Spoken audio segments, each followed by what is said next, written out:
Hello guys, good evening. So guys देखो, मैं insights की लेके आई हूँ। 5 अक्टूबर की ही है, तो ज़रा हम देख लेते हैं कौन कौन से हमने विज़न में कर लिए। जो गाइस ब्रेथ प्रिंट बायोमार्कर ये हमने विज़न में नहीं किए, तो इसको हम डिस्कस करेंगे। जो गाइस ये हमने कर लिया था कि किस तरह से जो फोटोवोल्टिक जो सोलर मैन्युफैक्चरिंग सेल्स है उसकी हम डोमेस्टिक मैन्युफैक्चरिंग बढ़ाएंगे, तो ये हम कर चुके हैं। जेंथुमेनस ओरजे ये भी हमने नहीं किया है, तो ये हम अभी डिस्कस करेंगे। कोरोना इंटेंसिव कम्युनिटी सर्वे कैंपेन, तो गाइज ये भी हमने नहीं किया है। हमने हर्ड कम्युनिटी का किया था कंसेप्ट, लेकिन ये नहीं किया है। तो गाइज ये तो इनका अलग से न्यूज़ है, तो ये तो हम नहीं करेंगे।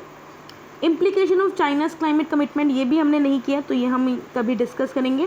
तो गाइज शौर्य मिसाइल हमने डिस्कस कर लिया विजन में। इंडियाज़ की के मिसाइल फैमिली ये हमने डिस्कस कर ली थी, ठीक है। कैनाबिडियोल ये भी हमने डिस्कस नहीं किया है, तो अभी हम ये इनसाइट्स में डिस्कस करेंगे। गाइज ये एडिटोरियल है, देखो एडिटोरियल को मैं नहीं डिस्कस करूँगी, ठीक है। तो ये कुछ 4-5 न्यूज़ हैं जो हमने विज़न में नहीं किए हैं, लेकिन हम क्या करेंगे यहाँ पे करेंगे, ठीक है। तो एक सेकेंड, सबसे पहले ज़रा हम यही न्यूज़ पढ़ते हैं कि अभी क्या है चाइना के क्लाइमेट की कमिटमेंट जो न्यूज़ में है उसके ऊपर क्यों इतनी मतलब कि इम्प्लीकेशंस है। तो कभी चाइना ने क्या है अनएक्सपेक्टेड अनाउंसमेंट करी है कि वो क्लाइमेट चेंज जो मिटिगेट मतलब क्लाइमेट चेंज मिटिगेशन से रिलेटेड क्या कुछ कमिटमेंट की है। चलो देखते हैं क्या चाइना ने कमिटमेंट करी है। देखो उसने बोला है कि सबसे पहले वो कार्बन नेट जीरो कंट्री बनेगा, कब तक 2060 तक। मतलब आप सोच सकते हो इतना बड़ा देश है, वो 2060 तक अगर वो कार्बन नेट जीरो कंट्री बनने का नाम ले रहा है, तो वो एक बहुत बड़ी मतलब अनएक्सपेक्टेड चीज़ है, तभी इम्प्लीकेशन हो रहा है। देखो नेट जीरो स्टेट हम तभी बन सकते हैं या तो वहाँ का जो एमिशंस है या तो उसे एब्जॉर्प्शन करने की कोई टेक्निक आनी चाहिए या उसे रिमूवल करना पड़ेगा, ठीक है। अब एब्जॉर्प्शन आप कैसे कर सकते हो, अगर आप कुछ कार्बन कैप्चरिंग टाइप जो लाइक एफोरेस्टेशन कर सकते हो, जो कार्बन सिंक की तरह काम करते हैं, मतलब कार्बन कैप्चर की तरह काम करते हैं, उस तरह से कर सकते हो। या फिर ग्रीन हाउस गैस एमिशंस का किस तरह से रिमूवल कैसे कर सकते हो, कुछ टेक्नोलॉजीज़ का यूज़ करके, जैसे carbon capture and storage type का। अभी के जो चाइना के प्रेसिडेंट हैं उन्होंने एक इम्पोर्टेंट चेंज एक अनाउंस किया है। उनकी जो ऑलरेडी कमिटेड टारगेट है उसी में कुछ एक चाइना ने चेंज अनाउंस किया है कि उनका जो पहले जो टारगेट यही था कि जो भी एमिशंस की जो पीक है वो हम 2030 तक लेके आएंगे, लेकिन अब उन्होंने बोला कि एमिशंस की जितनी भी पीक होनी है वो हम बिफोर 2030 तक ही आने देंगे। उसके बाद मतलब कि उनका यही है कि उसके बाद हम कंट्रोल करना शुरू करेंगे। इससे चाइना ने ये जरूर इम्प्लाई कर दिया कि 2030 के बाद तो वो बिल्कुल भी अलाउ नहीं करेगा कि उसके जो ग्रीन हाउस गैस एमिशंस है वो ग्रो होंगे। मतलब जो भी ग्रीन हाउस गैस एमिशन जितने भी बढ़ने जितनी भी पीक है वो 2030 से पहले तक की होगी, उसके बाद वो अलाउ नहीं करेगा। अब नेट जीरो एक इम्पोर्टेंट टारगेट क्यों है, देखो नेट जीरो एमिशन इसका मतलब ये है कि कंट्री को बहुत ज़्यादा अपने एमिशन उसको रिड्यूस करना पड़ेगा। वो कैसे रिड्यूस कर सकता है हमने ऑलरेडी देख लिया है कि उसको कार्बन कैप्चर टेक्निक्स को अपनाना पड़ेगा, जैसे लैंड और फॉरेस्टिंग का एरिया को इंक्रीज़ करना पड़ेगा जो एमिशंस को एब्जॉर्ब कर सकें। साइंटिस्ट और क्लाइमेट चेंज कैंपेन ग्रुप्स ये प्रोवाइड करते हैं कि ग्लोबल कार्बन न्यूट्रलिटी 2050 तक बहुत ज़्यादा ज़रूरी है अगर आपको अपने पेरिस एग्रीमेंट टारगेट को अचीव करना है। अब आपको पता ही है पेरिस एग्रीमेंट टारगेट के अंडर क्या करना है, हमें जो ग्लोबल टेम्परेचर है उसे 2 डिग्री सेल्सियस से ऊपर नहीं बढ़ने देना है। मिनिमम तो 1.5 डिग्री सेल्सियस है कि वैसे तो 1.5 डिग्री सेल्सियस तक नहीं बढ़ने देना, लेकिन यही है कि ग्लोबल टेम्परेचर को हमने 2 डिग्री सेल्सियस तक से ऊपर बढ़ने नहीं देना। अब इसका क्या सिग्निफिकेंस है, सिग्निफिकेंस क्या है चाइना के क्लाइमेट कमिटमेंट्स का। तो गाइस सबसे पहले तो यही है कि चाइना वर्ल्ड का लार्जेस्ट एमिटर है ग्रीन हाउस गैस एमिशंस का, और near about 30% of global emissions को अकाउंट करता है, जो कि मतलब ज़्यादा है as compared to combined emissions of USA, European Union और इंडिया। जो कमिटमेंट है चाइना की नेट जीरो टारगेट की बाय 2060 बहुत बड़ी है, स्पेशली सिंस क्योंकि कंट्रीज़ जो भी अपनी डिफरेंट कंट्रीज़ हैं वो इतनी ज़्यादा लॉन्ग टर्म कमिटमेंट्स को लेने में कहीं ना कहीं रिलेक्टेंट रहती हैं, मतलब वो नहीं लेती इजीली।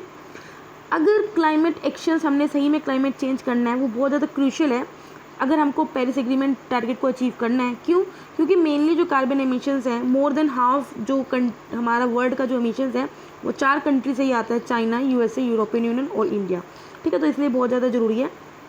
अब चाइना का जो कमिटमेंट है वो इंडिया को किस तरह से इफेक्ट कर सकता है। सबसे पहले कि जो चाइना का जो अनाउंसमेंट है वो कहीं ना कहीं इंडिया पे प्रेशर लेके आएगा, क्योंकि आपको पता है चाइना के बाद इंडिया जो मोस्ट पॉपुलेटेड कंट्री है, ठीक है। और अगर वो लॉन्ग टर्म कमिटमेंट पर एग्री कर दिया है तो हमको भी ये कहीं ना कहीं ऐसी कमिटमेंट लेनी पड़ेगी। अगर एग्जैक्टली 2050 नहीं होगा तो एटलीस्ट कुछ तो होगा।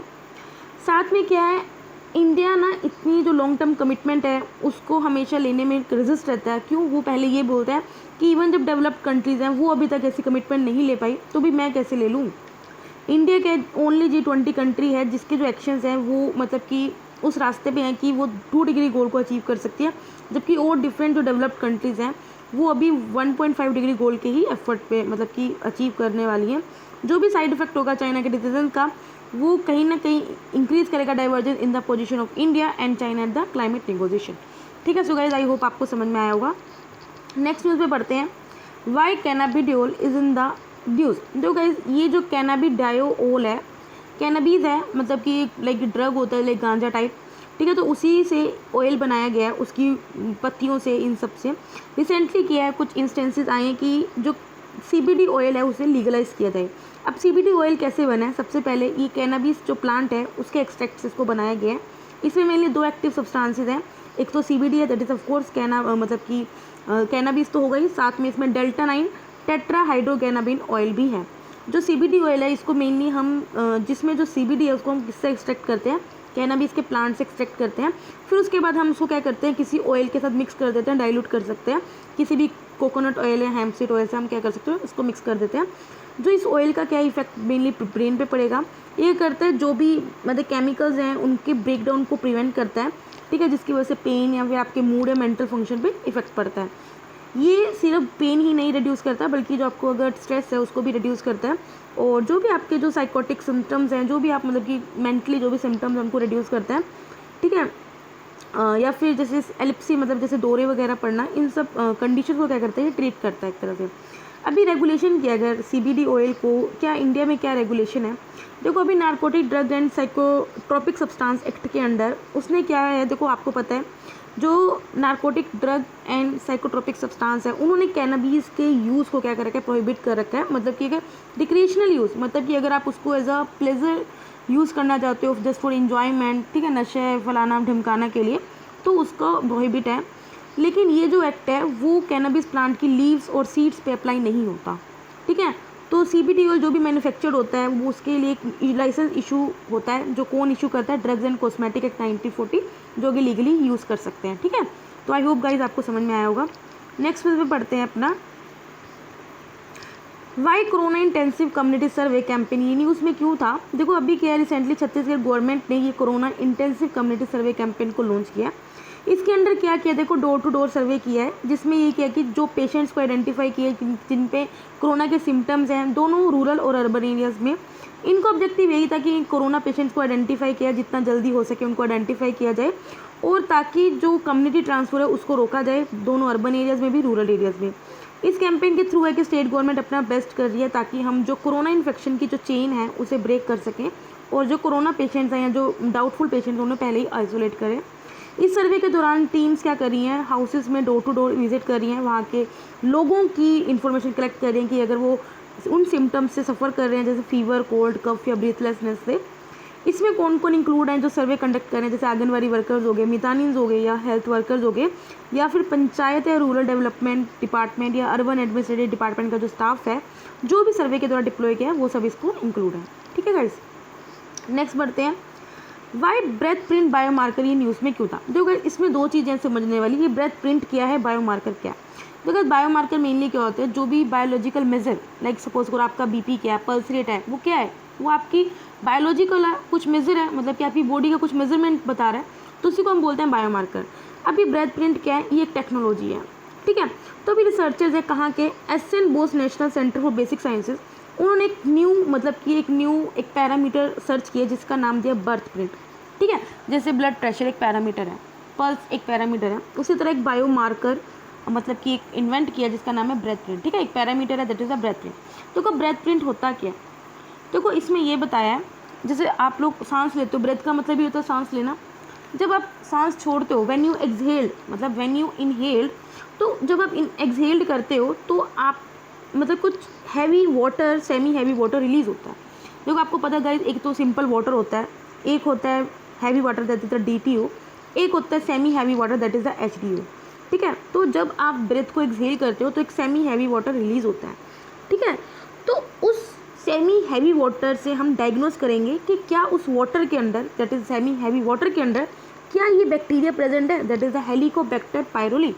ठीक है, जो न्यू बायोमार्कर ब्रेथ प्रिंट है ये क्या करेगा, डायग्नाइज करेगा क्या हेलिकोबैक्टर पाइलोरी आपका प्रेजेंट है, इसमें सेमी हैवी वाटर में, जब आप ह्यूमन क्या कर रहा है, ब्रेथ को एक्सेल कर रहा है, ठीक है। इससे क्या होएगा, अगर है तो इसमें हमें पहले ही पता चल जाएगा कि अर्ली डायग्नोस हो पाएगा उस बैक्टीरिया का जो पेप्टिक अल्सर को कोज करता है। मतलब अगर तो ये हेलिकोबैक्टर प्रेजेंट है, हेलिकोबैक्टर है क्या, एक तरह का क्या है, बैक्टीरिया है, जिसकी वजह से अल्सर होते हैं, कहाँ पे, स्टमक में होता है। देखो ब्रीथोमिक्स क्या होता है, ये स्टडी होती है of different water molecular substances in human breath. Human breath में कितना डिफरेंट वाटर मोलिकुलर सब्सटेंसेस हैं उसकी स्टडी करते हैं, एक्सप्लोर करते हैं कि कितने डिफरेंट वाटर आइसोटोप्स हैं जब भी ह्यूमन ब्रेथ को एक्सेल करता है। देखो हेलिकोबैक्टर पाइलोरी है क्या, इसको यूजली डायग्नोज किया जाता है by traditional and invasive painful endoscopy and biopsy test. देखो आपको पता है 2 तरह के टेस्ट होते हैं, एंडोस्कोपी, बायोप्सी टेस्ट, ठीक है। इन दोनों टेस्ट में हम क्या करते हैं, जो भी टिश्यूज़ हैं, मतलब कि मेनली क्या करते हैं, डायग्नोज करते हैं कि क्या आपके बैक्टीरिया है पेट वगैरह में, इन सबको वो करते हैं, ठीक है। टीम ने क्या कर रखा है, ऑलरेडी ये जो टेक्निक है that is the pyro breath devices को ऑलरेडी पेटेंट करा दिया है, जिसमें आप क्या कर सकते हो, अगर आपको पेट से रिलेटेड कोई भी डिसऑर्डर्स हैं, वेरियस डिसऑर्डर, गैस्ट्रिक डिसऑर्डर, या अगर हेलिकोबैक्टर पाइलोरी इन्फेक्शन है, उसको आप डायग्नोज कर सकते हो, ठीक है। तो गाइस आपको समझ में आया होगा। एक बार हम हेलिकोबैक्टर पाइलोरी के बारे में अच्छे से पढ़ लेते हैं तो आपको ज़्यादा अच्छे से क्लियर हो जाएगा। देखो एक तरह का बैक्टीरिया है जो आपके डाइजेस्टिव ट्रैक्ट में ग्रो होता है और ये करता है फिर स्टमक की लाइनिंग पे अटैक करता है। जो इसके इन्फेक्शन होते हैं वैसे तो ये हार्मलेस होते हैं, लेकिन जो मेजोरिटी जो स्टमक में जो अल्सर्स होते हैं वो इसी की वजह से होते हैं, क्योंकि ये स्टमक और स्मॉल इंटेस्टाइन दोनों में जो अल्सर्स होते हैं वो इसी की वजह से होते हैं, इसी बैक्टीरिया की वजह से, लेकिन वो हार्मलेस होते हैं। जो टर्म हेलिको है, देखो हेलिको का मतलब ये है कि स्पाइरल शेप का होता है, कि जो बैक्टीरिया है वो स्पाइरल शेप का है, और ये हार्श जो आपको पता है स्टमक में मेनली एसिडिक जो रहता है थोड़ा, उस एनवायरनमेंट में बहुत अच्छे से सर्वाइव करता है। जो स्पाइरल शेप होती है वो अलाउ करती है कि जो स्टमक लाइनिंग में क्या है ईजिली ये पेनिट्रेट हो जाता है, जहाँ पे इसको म्यूकस के द्वारा प्रोटेक्ट किया जाता है, and the human body's immune cells are not able to reach it, ठीक है। सो गाइस आई होप आपको समझ में आया होगा। लास्ट न्यूज़ पढ़ते हैं, वाई ज़ैंथोमोनास और ये न्यूज़ में क्यों था।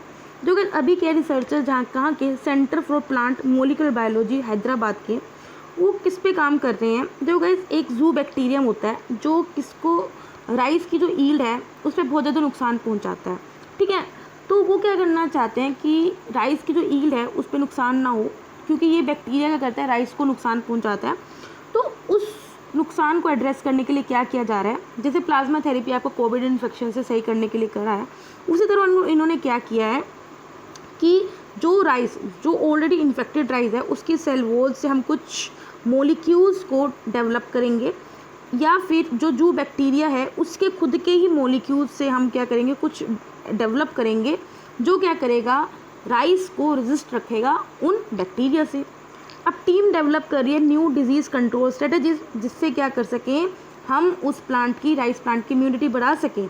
वो एक तरह का वैक्सीन की तरह एक्ट करेगा और जो राइस प्लांट्स को रेजिस्ट रखेगा उस सब्सिक्वेंट इन्फेक्शन से, उस सब्सिक्वेंट बैक्टीरिया से। अब जरा हम ये पढ़ लेते हैं ज़ैंथोमोनास और है क्या। मैंने आपको भी बताया ये जू इन्फेक्शन है, इसमें मेनली क्या होता है, राइस की कल्टीवेशन को काफ़ी हील्ड लॉस होता है। जो ट्रीटमेंट है, अभी हमने ये पढ़ा ट्रीटमेंट हम कैसे कर रहे हैं, हम क्या कर रहे हैं, जो प्लांट्स, राइस प्लांट जो ऑलरेडी इन्फेक्टेड है उनसे क्या करेंगे, कुछ मॉलिक्यूल डेवलप करेंगे, ठीक है। तो इसी से हम क्या करेंगे, उसको ट्रीट करेंगे। The treatment of rice with cellulose, a cell wall degrading enzyme secreted by the Xoo induces rice immune responses and protects rice from the subsequent infection. देखो बैक्टीरियल इन्फेक्शन है, जो मतलब आपको पता है स्लीथ ब्लाइट डिजीज़ है, वो भी किस में होता है, राइस में ही होती है, ठीक है। तो ये एक तरह का बैक्टीरिया है जो क्या करता है, राइस मतलब कि वही बहुत ज़्यादा जो ईल है इसकी घटा देता है। जो बैक्टीरिया ब्लाइट राइस है वो एक एपिडेमिक पोटेंशियल, मतलब जिस तरह जैसे कोरोना पैंडेमिक बना हुआ है उसी तरह राइस के लिए क्या है, जो डिजीज़ है एक एपिडेमिक की तरह है और डिस्ट्रक्टिव है, मतलब कि काफ़ी ज़्यादा इसकी ईल्ड को नुकसान पहुँचाती है, टेम्परेट ट्रॉपिकल दोनों रीजन्स में, ठीक है। सो गाइस ये मैंने 5 अक्टूबर के कवर कर दिए हैं, इनसाइट्स के भी, विजन के भी, दोनों कवर हो गया। अच्छा लगे तो लाइक करना, डाउट हो तो कमेंट करना। तब तक के लिए बाय, टाटा।